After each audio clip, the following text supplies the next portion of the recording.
वरिष्ठ पुलिस अधीक्षक बरेली के निर्देशन में न्यायालय परिसर में सुरक्षा व्यवस्था का उच्च स्तरीय निरीक्षण मानुष पारिक पुलिस अधीक्षक नगर बरेली के नेतृत्व में तथा क्षेत्राधिकारी प्रथम आशुतोष शिवम के पर्यवेक्षण में बरेली न्यायालय परिसर में सुरक्षा व्यवस्था का व्यापक निरीक्षण किया गया।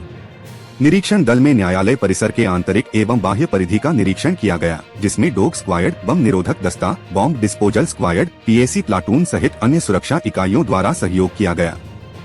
थाना तालबेहट पुलिस ने त्वरित व प्रभावी कार्रवाई करते हुए गिरे खोए हुए 2 मोबाइल फोन बरामद कर उनके वास्तविक स्वामियों को सुपुर्द किए। अनुमानित रूप से 30,829 रुपए मूल्य के इन मोबाइल फोन वापस मिलने पर पीड़ितों के चेहरों पर मुस्कान लौट आई।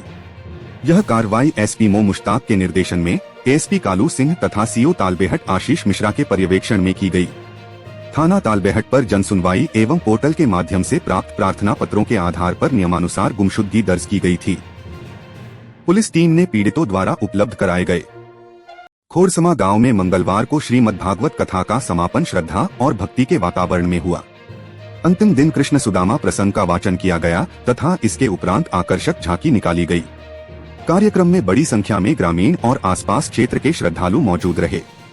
कथा व्यास आचार्य संजीव कुमार महाराज ने भगवान श्री कृष्ण और सुदामा की मित्रता का मार्मिक वर्णन करते हुए बताया कि सच्चे संबंध धन वैभव से नहीं बल्कि प्रेम और विश्वास से बनते हैं। उन्होंने कहा कि सुदामा की निर्धनता और श्री कृष्ण की करुणा यह संदेश देती है कि भगवान अपने भक्त के भाव को देखते हैं, न कि उसके बाहरी रूप को। सीओ देवकी नंदन और कोतवाल प्रदीप कुमार ने नगर में हुई चोरी की घटना का खुलासा किया है। इस मामले में 2 शातिर आरोपियों को गिरफ्तार किया गया है और चोरी किया गया सामान व नकदी बरामद कर ली गई है। कई दिन पूर्व शातिर चोरों ने दिनदहाड़े सीएचसी कर्मी शाजिया निगार के सरकारी आवास में चोरी की घटना को अंजाम दिया था। घटना सीसीटीवी में कैद हो गई। सीएचसी काउंसलर शाजिया निगार की तहरीर पर अज्ञात चोरों पर केस दर्ज किया गया था।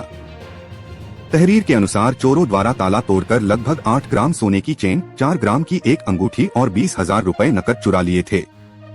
पवित्र माह रमजान के आगमन से पूर्व बड़ौत शहर में सामाजिक जागरूकता और सामुदायिक एकता की मिसाल पेश करते हुए खिदमत फाउंडेशन द्वारा मस्जिदों में विशेष सफाई अभियान चलाया गया।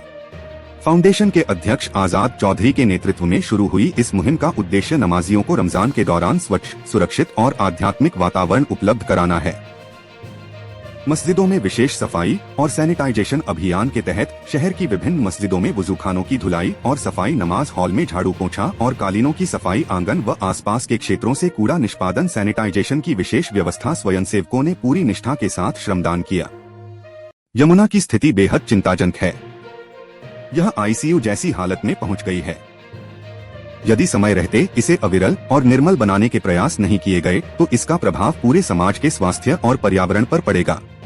ये विचार जल पुरुष राजेंद्र सिंह ने विश्राम घाट पर सोमवार को जल सहेलियों द्वारा आयोजित यमुना चौपाल कार्यक्रम में व्यक्त किए। उन्होंने कहा कि किसी भी नदी का अस्तित्व उसकी अविरल धारा से होता है। यमुना आस्था का प्रतीक नहीं बल्कि समाज को आरोग्य प्रदान करने वाली जीवनदायिनी धारा है।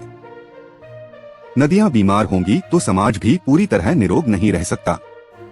भारत जोड़ो पार्टी अपना 3रा राष्ट्रीय स्तर का स्थापना दिवस मनाने जा रही है। भारत जोड़ो पार्टी के राष्ट्रीय अध्यक्ष इंजीनियर नासिर अली के आह्वान पर समस्त भारत में विशेष कार्यक्रम सर्वधर्म एवं वरिष्ठ समाजसेवी सम्मान समारोह पूरे देश में चलाया जा रहा है, जिसकी शुरुआत राष्ट्रीय कार्यालय बरेली से की गई है। आज इस विशेष कार्यक्रम में भारत जोड़ो पार्टी के राष्ट्रीय अध्यक्ष इंजीनियर नासिर अली मुख्य अतिथि के रूप में शामिल हुए। राष्ट्रीय अध्यक्ष के आगमन पर प्रदेश, मंडल एवं जिले के कार्यकर्ताओं ने जोरदार उत्साह के साथ उनका भव्य स्वागत किया।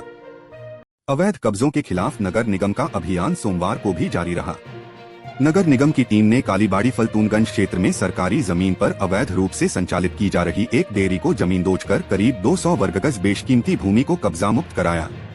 चौपुला क्षेत्र में भी अतिक्रमणकारियों पर कार्रवाई की गई। इससे दुकानदारों में खलबली मची रही। हजारों रुपए का जुर्माना भी वसूला गया है। कालीबाड़ी इलाके में काफी समय से नगर निगम की भूमि पर डेयरी संचालित की जा रही थी। भारतीय क्रिकेट टीम के पूर्व कप्तान विराट कोहली और उनकी पत्नी बॉलीवुड अभिनेत्री अनुष्का शर्मा एक बार फिर आध्यात्मिक नगरी वृंदावन पहुंचे।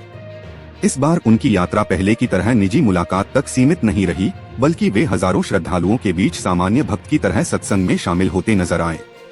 जानकारी के अनुसार विराट और अनुष्का ने बिना किसी विशेष प्रोटोकॉल के संत प्रेमानंद महाराज के प्रवचन स्थल पर पहुंचकर साधारण श्रद्धालुओं के बीच बैठकर सत्संग सुना। इससे पहले वे संत महाराज से एकांतिक वार्तालाप के माध्यम से शांत वातावरण में मिलते रहे हैं।